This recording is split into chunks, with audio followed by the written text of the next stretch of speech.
ఏపీకి ప్రత్యేక హోదా సాధించే విషయంలో అన్ని రాజకీయ పార్టీలు డ్రామాలాడుతున్నాయని ప్రత్యేక హోదా సాధన కమిటీ అధ్యక్షుడు చలసాని శ్రీనివాస్ అన్నారు. మంగళవారం విశాఖ ప్రెస్ క్లబ్ లో ఏర్పాటు చేసిన మీడియా సమావేశంలో ఆయన మాట్లాడుతూ ప్రత్యేక హోదా ముగిసిన అధ్యయనం అంటూ ఆయా పార్టీలు ప్రచారం చేసుకోవడం సరికాదన్నారు.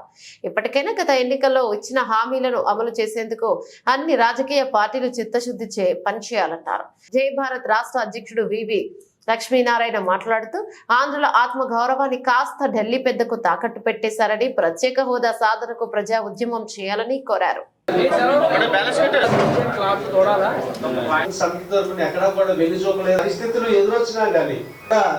మన రాష్ట్ర ప్రయోజనాలు ప్రత్యేక హోదా విభజన హామీలు సాధించిన ఆ రోజు ఎవరో బయటికి శానిటైజర్లు కానీ ఇవన్నీ కూడా రాష్ట్ర వ్యాప్తంగా జరిగింది. తదుపరి ప్రత్యేక హోదా విషయంలో మాత్రం ఎక్కడ రాజీ పడ విభజన చట్టంలో ఉన్నటువంటి విభజన హామీలు అమలు చేసుకోవడం వల్లనే రావాల్సిన కొద్దిపాటి రోజు సమావేశంలో ఉన్నటువంటి పెద్దలు ఒకసారి మీకు పరిచయం ఇప్పటికీ కూడా పోరాటం చేస్తున్నటువంటి మహోన్నతమైన వ్యక్తి.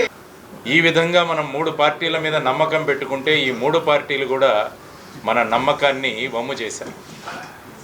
ఈ పరిస్థితుల్లో మనం ఏం చేయాలన్న ఉద్దేశంతో గత 10 సంవత్సరాల నుంచి ప్రత్యేక హోదా విభజన హామీల సాధన సమితి వారు చేస్తున్న కృషికి మొట్టమొదటిగా మనం అభినందనలు తెలియజేయాలి.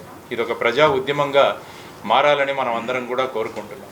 కానీ ఈ 3 పార్టీలు ఇది ప్రజా ఉద్యమం కాకూడదు అని వాళ్ళ అంచనాల్లో వాళ్ళు ఉన్నారు. ఇప్పుడు వాళ్ళు ఏమంటున్నారంటే కేంద్రంలో ఉన్న భారతీయ జనతా పార్టీ 14వ ఆర్థిక సంఘం ఏదైతే ఉందో వాళ్ళు ఏమన్నారంటే 14వ ఆర్థిక సంఘం వాళ్ళు ఏ రాష్ట్రానికి ప్రత్యేక హోదా ఇవ్వాల్సిన అవసరం లేదు అని వారు ప్రకటించారని చెప్పి కల్లబల్లి మాటలు మనకు చెబుతున్నారు.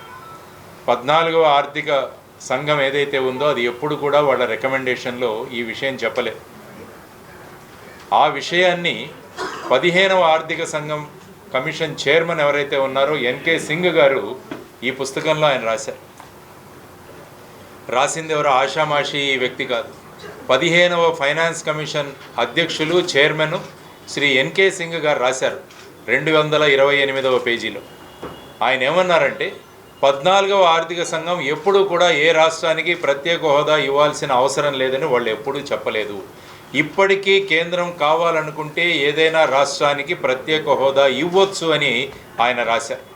కానీ మన రాజకీయ పక్షాలు ఏం చెబుతున్నాయంటే బీజేపీ వాళ్ళు ఏదైతే చెప్పారో దానికి వంత పాడుతూ ఈ ప్రత్యేక హోదా ముగిసిన అధ్యాయం అనే ప్రచారం చేయడానికి వాళ్ళు విస్తృతంగా ప్రచారం చేస్తున్నారు. ఎందుకంటే అసమర్థులు ఎప్పుడూ కూడా వాళ్ళ అసమర్థతని వేరే వాళ్ళ మీదకి నెట్టివేసి ఆ విధంగా ప్రయత్నిస్తారు. దయచేసి యువతరం గుర్తుంచుకోండి. మళ్ళీ కళ్ళబొల్లి కబుర్లతో కొంతమంది వస్తూ ఉన్నారు. దయచేసి అలాంటి మాటలు నమ్మొద్దండి. ఢిల్లీలో నేను ఒకటే బాధతో చెప్తున్నాను. ఢిల్లీలో వెళ్ళి 4 రోజులు ఉన్న తర్వాత మేము వందలాది మంది ధర్నాలు చేశాం. అంతేకాకుండా గవర్నర్ గారు మాకు అపాయింట్మెంట్ ఇచ్చారు. ఆ రోజు సాయంత్రం 6 గంటలకి. ప్రజలందరూ ఆలకించాలి.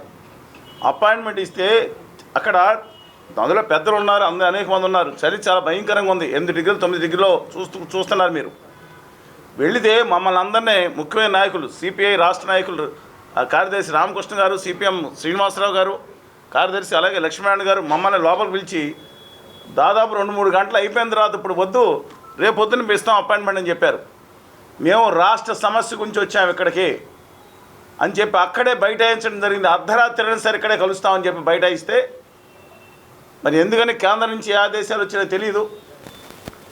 అపాయింట్మెంట్ ఇచ్చిన తర్వాత అర్ధరాత్రి బయట అక్కడ 30-40 మంది చలిగాళ్ళు మన విశాఖ స్టీల్ ప్లాంటు విద్యార్థులు, యువజన సంఘాలు, పెద్దలు, ప్రొఫెసర్స్ అందరూ వెయిట్ చేస్తూ ఉన్నారు చలిగాల్లో బయట.